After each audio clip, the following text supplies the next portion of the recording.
আসসালামু আলাইকুম।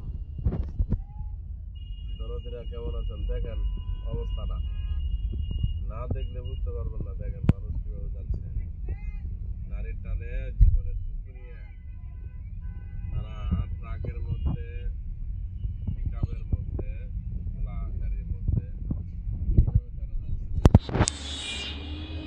দেখেন অবস্থাটা, দেখেন।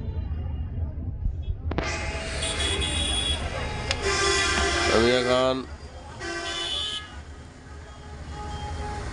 হাইওয়ে রোড, ত্রিশাল, ভালুকাম মাঝামাঝি দিকে আছি।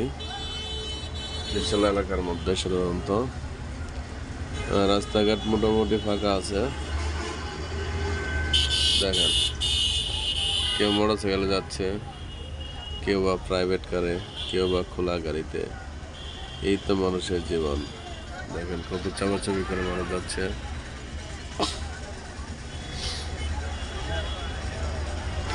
কেউ যাচ্ছে বাড়িতে, কেউ চিন্তা করতেছে কিভাবে বাজার করব, কিভাবে ফ্যামিলিকে খাওয়াবো, আবার কেউ চিন্তা করতেছে কিভাবে মানুষকে ঠকাবো।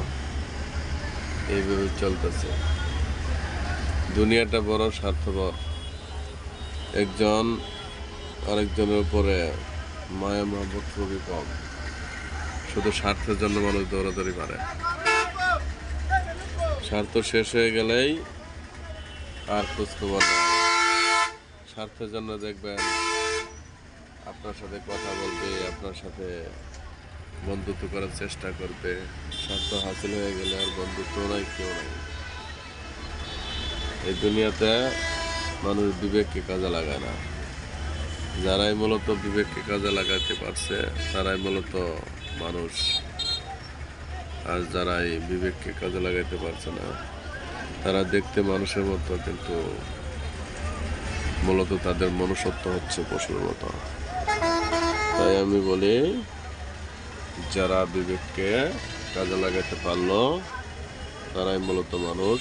আর যারা বিবেককে কাজে লাগাতে পারলো না তারা আর পশুর মধ্যে কোনো ভেদাভেদ নেই। পশু আর সে সমান। যাই হোক, আমরা যেন কেউ পশুর মতো মন মানসিকতা না থেকে সবাই যেন ভালো থাকি, মনটাকে ফ্রেশ করি। সামনে কোরবানি বলতে নিজের ইচ্ছা, নিজের অহংকার, নিজের গাম্ভীর্য, নিজের যত খারাপ কাজ, সমস্ত কিছুকে কোরবানি দেওয়া।